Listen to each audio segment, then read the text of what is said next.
통화를 선생님 빨리 종료를 해주세요. 네. 아주 진행하세요. 깨달아서 네. 같이. 선생님 통화 종료. 일단 그렇게 하시고 그다음에 트랜스 지방이라고 있어요. 트랜스 지방. 이거는 좀 어려운 건데 사실 선생님들께 얘기를 드리기가 좀 그런데요. 트랜스라는 거는 이제 꽈졌다는 거거든요. 일반 지방이 아니고 이게 이렇게 만들어진 지방이에요. 트랜스는. 그래서 우리 지난 첫 시간에 배우셨죠? 포화지방, 불포화지방, 뭐 고지혈증 이런 내용을 들으셨을 텐데 일반 기름에서 나오는 포화지방은 운동에서 빠지는 지방이에요. 근데 트랜스 지방은 절대 끊어지지 않는 다이옥신하고 같은 존재라고 해요. 저희 식품계에서는. 왜? 평생 10년, 20년을 지나가도 여기 안에서 끊어지지 않는 셀룰라이트처럼 이렇게 잘 끊어지지 않는 지방이거든요. 그래서 트랜스 지방은 이렇게 모양이 틀려요. 의자 모양하고 이렇게 뻗은 모양하고 시스나 트랜스 해가지고 이 트랜스 지방이 들어간 식품들은 이제 도넛이라든지 쇼트닝, 마가린 많이 들어보셨죠? 마가린이나 쇼트닝이나 이 버터하고는 차원이 틀려요. 버터는 우유로 만든 지방이기 때문에 얘네들을 녹여서 사용했을 때는 빠질 수 있는 지방이에요. 열심히 운동을 해도. 근데 쇼트닝이나 마가린은요. 사시면 아세요. 버터는 7,000원에서 8,000원 정도 가격이 세요. 근데 마가린은 1,000원에서 2,000원밖에 안 해요. 근데 버터하고 똑같은 향을 가지고 있어요.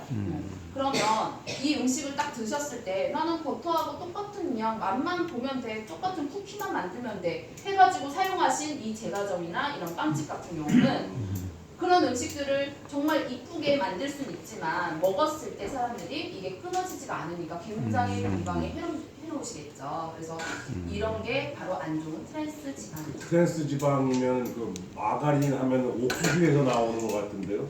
아니에요? 그렇진 않아요. 예. 정부 옥수수에서는 원료가 뭐예요? 트랜스 마가린은요? 마가린 같은 경우는요, 이제 지방을 이제 만든 거거든요.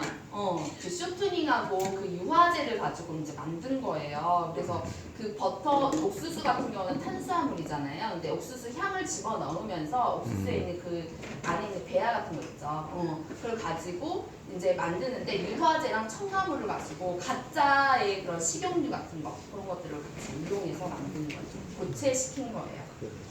식용유는 흘러다녀야 되죠, 선생님. 식물성은. 네. 근데 거기 안에다가 들어가는 거는 동물성이 들어간 거예요. 그러면 이제 굳어요. 삼겹살 같은 거 드시고 나서 오랫동안 놔뒀을 때 고체가 되잖아요. 그런 식으로 포화지방을 넣은 거죠. 우리 어렸을 때 그 빠다라 그래가지고 간장에다가 맞아요. 마가린 듬뿍 맞아요, 넣어가지고 맞아요. 뜨거운 밥에다 볶아가지고 그 네. 영양식인 줄 알고 많이 그쵸. 근데 그 먹었는데 살이 찌워야 되니까. 살이 찌만한 음식들이 없어서 하신 거죠.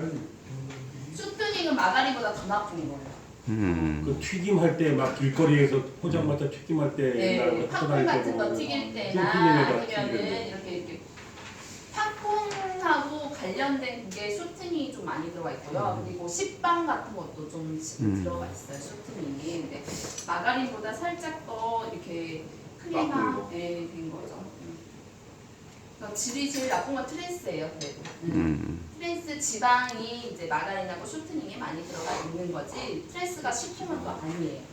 착각하시는 분들이 제일 많이 하시는 게 오메가3가 이제 식품이라고 생각을 하시거든요. 근데 오메가3는요, 오메가의 세 번째 위치에 들어가 있다라는 건데, 오메가가 좋은 역할을 하는 거잖아요. 항산화 같은 거를. 근데 오메가라는 게 이중결합이 돼 있어서 이 결합의 위치를 말해주는 건데, 이거를 식품화 시켜서 이제 오메가3라는 이 식품이라고 생각을 하시는 거예요. 그러니까 어르신들도 보시면 약국에 가셔서 오메가3 주세요 이렇게 얘기하시잖아요. 근데 이거를 이제 문구화 시켜서 만든 거예요. 실제로는 식품은 아니에요. 오메가3는.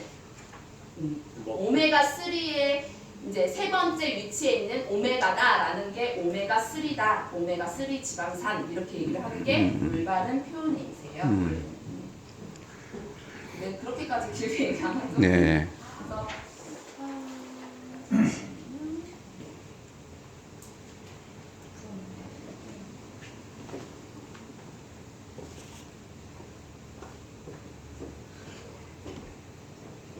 식품 첨가물을 배우는 좋은 줄 알고 네. 먹고 있는데 네.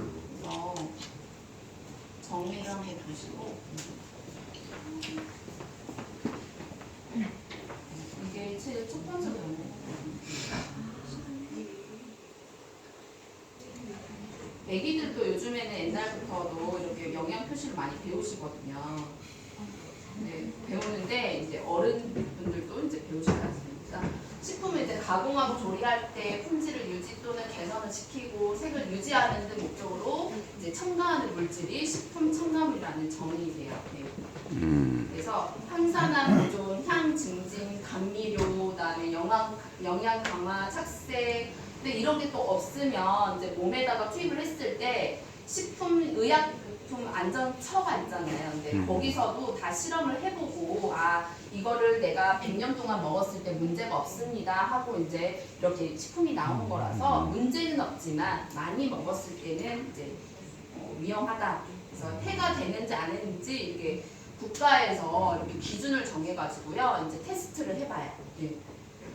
안전하다, 가량 섭취해도 됩니다 이런 의미가 아니라 이제 이런 징징대나 이런 것들을 나한테 이제 질환이 있거나 또는 고혈압이 있거나 고지혈증이 있거나 또는 당뇨가 있거나 했을 때는 그 문제에서 내가 여기서 첨가가 안 된 걸 고르셔야 되잖아요. 예를 들면 혈압 있으시면은 나트륨이 높은 거를 고르시면 안 되겠죠. 근데 나트륨이요 그냥 나트륨이라고 적어 있지 않아요. 네.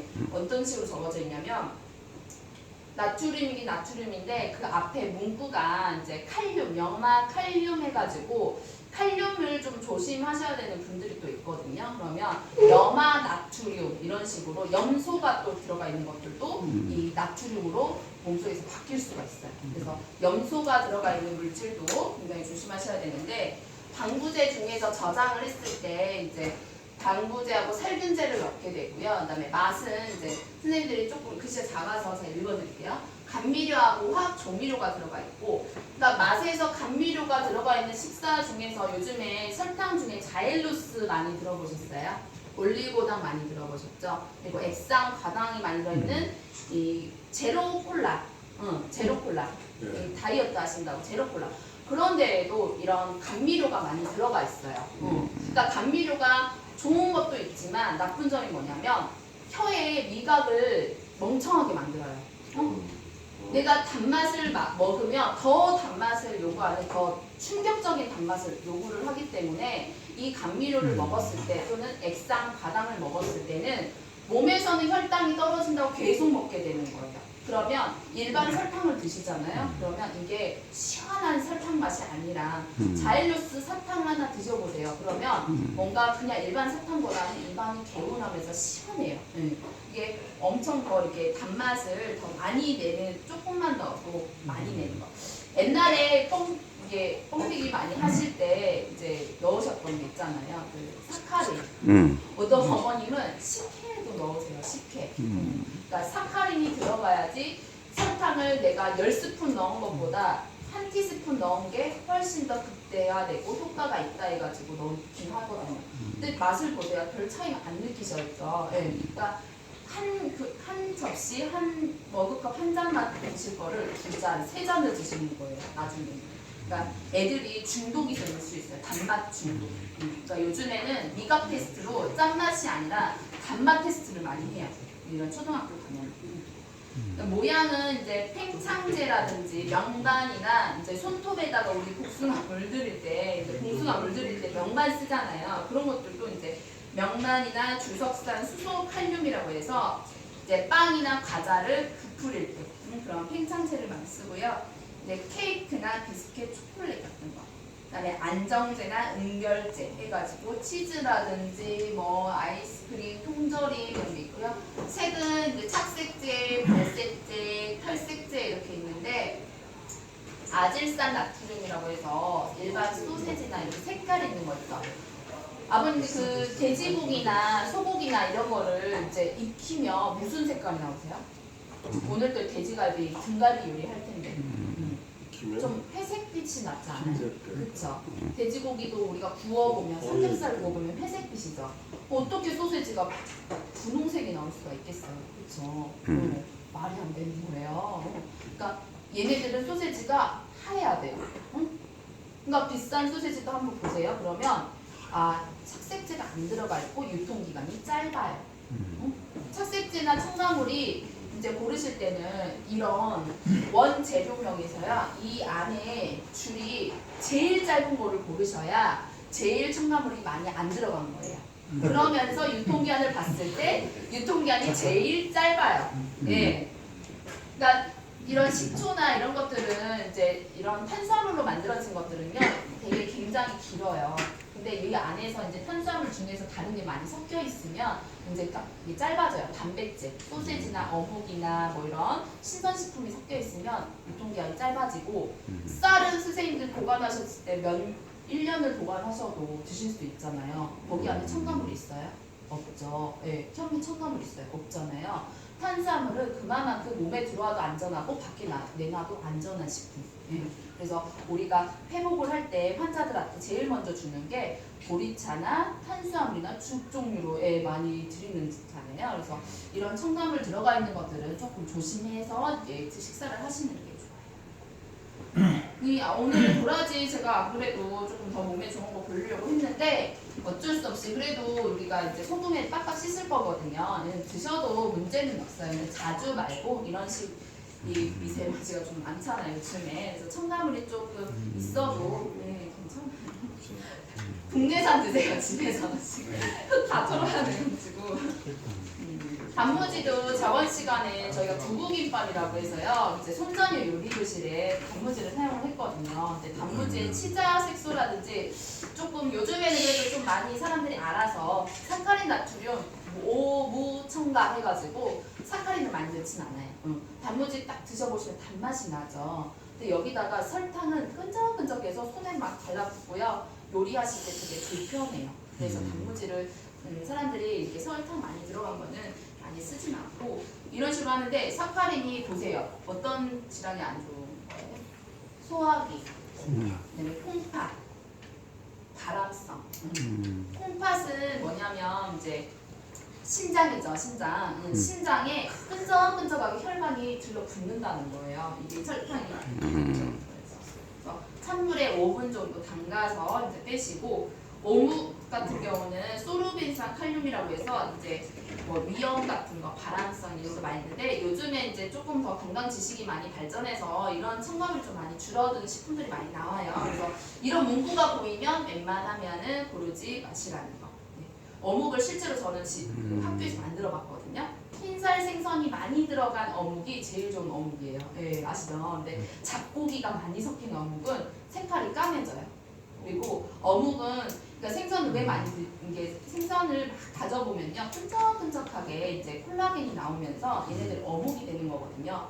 계속 다지기만 하시면 되세요. 네, 계속 다져가지고 그걸 이제 떠가지고 튀겨주면은 그게 어묵이거든요. 근데 어묵이 요즘에 다 쉽게 나와가지고. 그러니까 어묵은 기름으로 한번 튀겨낸 거기 때문에 집에서 이렇게 끓는 물에 한번 싹 이렇게 한번 부어가지고 이거를요 담가 놓으시면 안 돼요. 어묵은 끓는 물에 담가 놓으시면 얘가 풀잖아요. 그럼 어묵 볶음 하실 때 난리가 나버려요. 네, 그래서 한번 그냥 데치기만 하시고. 맛살 같은 경우도 요즘에 이제 착색제는 많이 안 넣긴 하는데 착색제, 산도 조절제 이런 것도 찬물에 한 번씩 살짝 담가주시고 햄은 아질산 나트륨 이런 식으로 적혀 있으면 애들은 안 주는 게 좋아요. 이런 아토피 요즘 많잖아요. 그래서 발색제 이게 바로 색깔을 내주는 건데 그래도 내가 산 게 집에 있다 하시면 버리지 마시고 데쳐서 사용하시고요. 햄도 마찬가지예요. 테르색소라든지 MSG 뭐 명란 같은 것도 색깔 내는 거죠. 있는 것도 있어요. 되게 붉은거라. 그러니까 있는 것도 있는데 거의 명란은 원래 색이 약간 붉으스름해요. 그래요? 그걸 이제 젓갈을 이제 담잖아요. 약간 이렇게 이렇게 있는데 그 젓갈에 이제 고춧가루를 해가지고 절여준 것도 있으니까 조금 싸다 싶으시면 좀 의심을 하셔야 되는데 옥수수, 생조림 이런 것들도 다 있고요. 이제 두부 같은 경우도 제가 설명드리고 싶은 게 이제 두부가요. 이제 칼로리가 적다 해서 다이어트 많이 사용하시잖아요. 근데 두부도 첨가제가 많이 들어있어요. 옛날에 집에서 하셨을 때는 천일염, 저 두부도 또 만들어봤어요. 근데 두부도 엄청 진짜 콩껍질 까기 힘들어요. 천일염 그 간수물에다가 이렇게 하셔야 되는데 이 안에 이제 소포제나 이런 것들 부풀리는 거 있죠. 옛날에 김밥집 가시면요 거기서 달걀 이렇게 달걀 계란이 들어간 거 그 부침에 소다가루를 많이 섞었어요. 왜냐하면 소다가 아버님들이 이게 뭐지 뜨기인가 그게 이렇게 설탕에다가 하시는 거 있잖아요. 캐러멜 하는 거. 이렇게 팽창을 하죠. 계란이 팽창이 돼서 계란을 한 개, 두 개만 쓰고 거기다가 소다가루를 많이 섞어서 이렇게 많이 판매를 했어요. 이게 팽창제 같은 것도 하고 소포제 이런 거 많이 사용했거든요. 그러니까 왜 김밥이 1,000원이겠어요, 그렇죠? 네. 싸니까 네, 의심하셔야 돼요. 그리고 그 식빵 같은 경우도 이제 집에서 직접 기른 채소나 이런 거 아닌 이상은요, 닭에서 이제 나온 계란을 깨서 이게 하진 않는 이상은 조금 이런 걸 많이 섞어요. 방부제, 젖산, 칼륨 이런 거 많이 섞은 게 또 식빵 같은 거. 식빵은 이게 한 번씩 구워서 말려주셔야 돼요. 안에 들어있는 게 휘발성이라서 한번 이렇게 봉지 까서 열어두시거나 아니면 구워서 저희가 이제 식사에서 식요법 할 때 그 위염이 많이 있으신 분들 있죠. 위산이 역류하시는 분들 그런 분들은 크래커라든지 또는 이제 식빵 말린 거를 좀 드리거든요. 근데 그런 것들이 일반 식빵만 그냥 드리면 그거는 그냥 우리 쌀밥에서는 찬밥이랑 똑같아요. 그러니까 데워서 줘야지 이거를 밥이다 이러시는데 살짝 구워서 주시면 위산 역류에는 조금 더 완화가 됩니다. 라면은 들으셨죠? 그래서 이런 첨가물 같은 거 줄이는 방법을 참고해가지고 이제 하시는데 거의 대부분 저희 같은 경우는 천연 재료를 이용해서 한식을 많이 요리를 하시지만 보시면은 간장 같은 것도 이제 좋은 걸 고르려고 하지만 이 안에도 이제 원 재료가 이제 뭐 밀가루라든지 이런 게 좀 섞여 있는 게 있어요. 그런 것들은 이제 조금 구매를 안 하시는 게 좋지만 거의는 다 섞여 있어요. 네, 다 섞여 있어요. 어쩔 수가 없고 매실청 이런 것들은 이제 어떤 거 제가 매실청 이거 말고 다른 해석거를 고르려고 했거든요. 그랬더니 이 안에 매실 안에 배를 섞어놨더라고요. 그래가지고 매실청이 아닌 거죠. 그런 거는 유통기한이 짧아요.